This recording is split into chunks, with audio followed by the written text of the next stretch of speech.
So Ted, there's a lot of talk in the media, etc., lately about the papal encyclical Laudato Si. Could you first of all, what is it?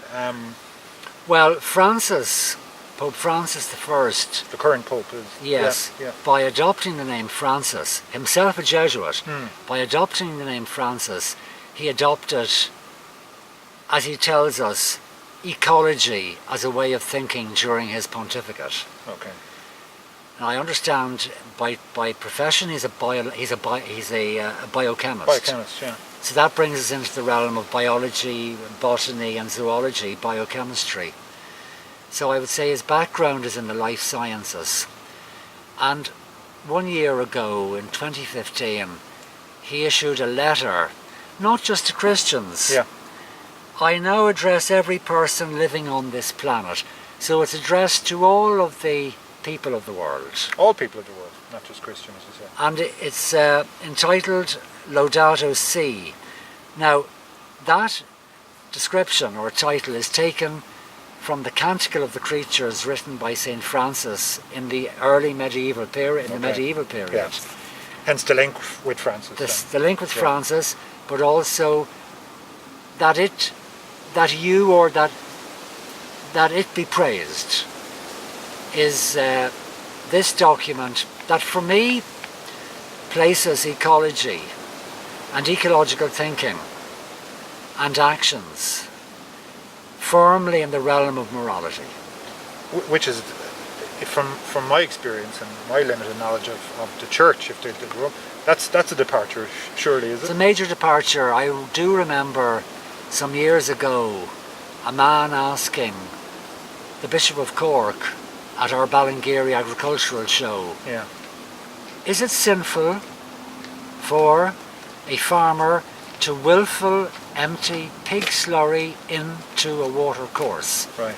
And the bishop said, we have no such sins yet. So this priest obviously didn't consider environmental despoilation, pollution, a sin. No, and the church hasn't, because I suppose historically the physical, material world we've always seen within the Roman Catholic community and theology. We see it as an occasion of sin, that the physical world is dominated by Satan. Yeah, yeah. And therefore all physicality is in fact in the realm of the dark. This Laudato Si is a very, very new development. I'd like to quote you here. Please do, yeah. The external deserts in the world are growing because of the internal deserts within man have now become vast. That's quite a statement. So what's he saying there? Is he saying that the outer physical world is now manifesting what's going on at a deeper spiritual level? Where we are at will manifest out in the external reality, in the prima materia. And because of the depth, to use his words, because of the accelerating culture of death, because of the dynamic of dominion, because of the nature of politics, society and education, we are in a state of distraction, also driven by modern technology that keeps us on the hop. So that the notion of finding stillness, he says, nature is prayer. Yeah, nature is prayer. Nature is prayer. Who now has time to sit out in an alluvial woodland and listen to, maybe feel the rise and fall of your own breath, somehow go inside and find that ease? Laudato Si also says, the smallest speck of dust and the tiniest living organism, whether on this planet or in the cosmos, are all equally filled. Good day, folks. Good day, folks. Hello. So that the smallest speck of dust on Earth or in the cosmos, and the smallest, tiniest imaginable organism have no less of the divinity than any of the great remarkable creatures or landscapes or realities. And that to me, Including a speck of dust, a speck of is dust. filled with divinity. yeah, that is truly revolutionary, because I know in my own case, when a friend of mine who was a Baptist, she accused me of pantheism when I expressed an interest and a love of nature, and this was someone coming from a very Christian background, and I think that what you're seeing, but what the Pope is saying there and what you're saying is that everything is sacred, everything is divine. Is that kind of what? Yes. Yeah. So instead of this concept that God is everywhere, the Pope has released it is now we are now free to feel, not think. Life is not a concept, it's a feeling. We're now permitted to feel that truly this entire reality is divine. Yeah. And that's for a lot of people, that's going to be a wonderful gift, and it is a wonderful gift that he's giving. For others, it is a challenge, I suppose, theologically and psychologically and emotionally. Well, the American politicians, the Republican Party, responded within the next day and said the Pope should keep out of politics, was their response. They say that ecology is political and that the Pope should not be touching on these. This is a matter for the politicians, they say. But I also wanted to say here, the violence that is present within the human being now is reflected in the symptoms of sickness evident in the soil, the water, the air, and all forms of life. He develops this later on, and that is because we have developed or evolved in a very violent way of being. Can you just, in what sense does he mean violent way of being? What's he referring to there? The war against life, the war against nature, the war against species. We have waded deeply into genetic modification, and the Pope really questions, have we done the study? Do we know that we will not produce some unspeakable freak that will damage life? He goes on, I think very importantly as well, he reminds us that even monocrop plantation forestry. Oh right, he does talk about that. Yes, he talks about monocrop plantation forestry, Yeah.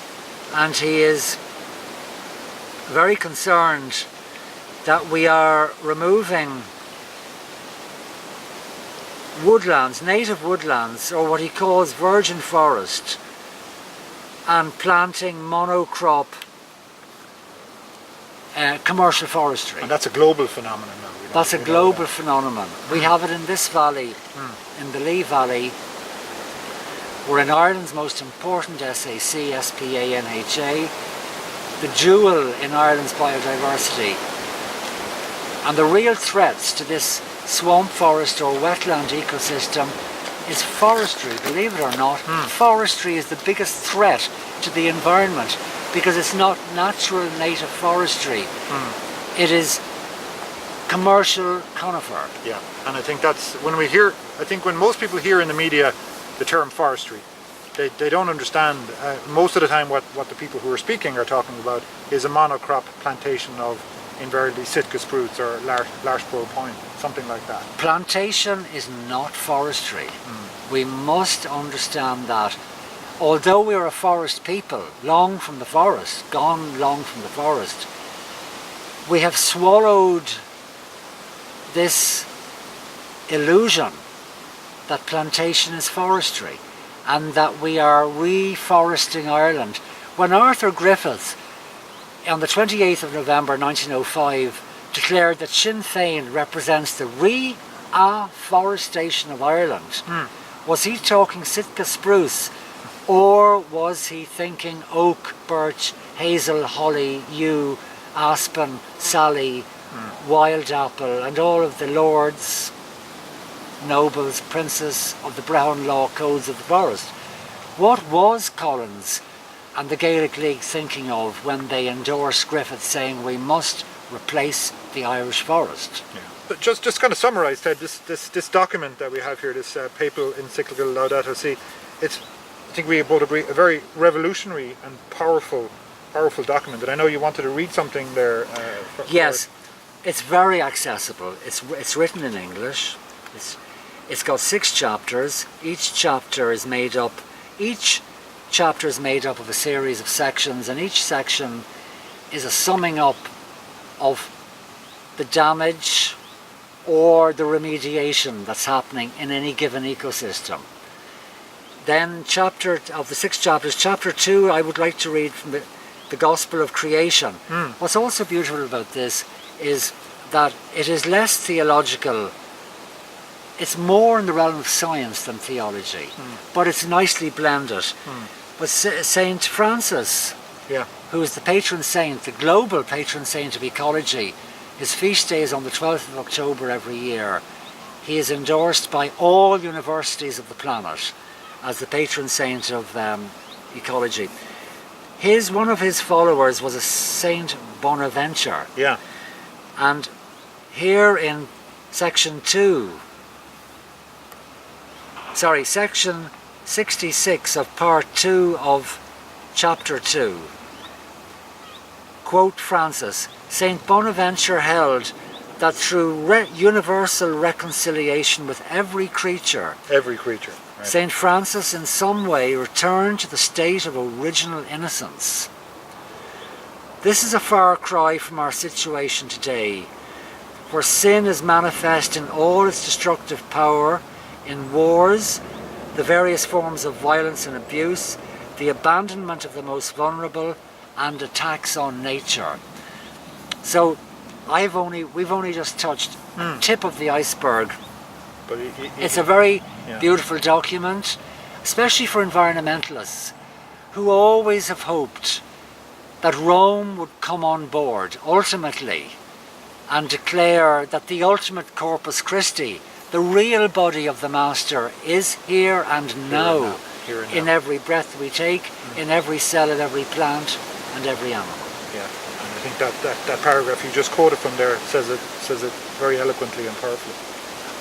Bless Pope Francis. Absolutely. In other words, Francis has made life easier for environmentalists like us fighting inappropriate forestry and inappropriate energy generation. Is it kind of like a liberation theology for the environment, is it? It's not an affirmation. It is more like, yes, it's a liberation theology. Those of us that cannot explain why we are environmentally minded, there's no explanation. You can't explain what drives one.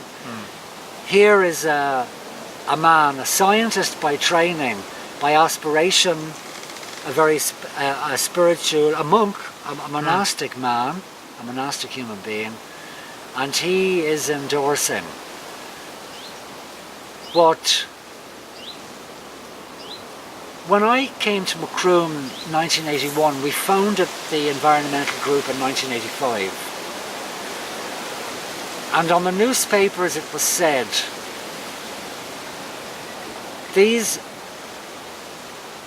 the name of the group was the Environmental and Historical Society. Would these mental hysterics blow out again, please, as quick as they have blown in? That was on the newspapers. And of course most of our group were native to the town, so they took exception. They didn't take offence, because if you want to advocate for a badger or a hare or a raptor or a hawk, you're in the firing line. Don't expect to be popular.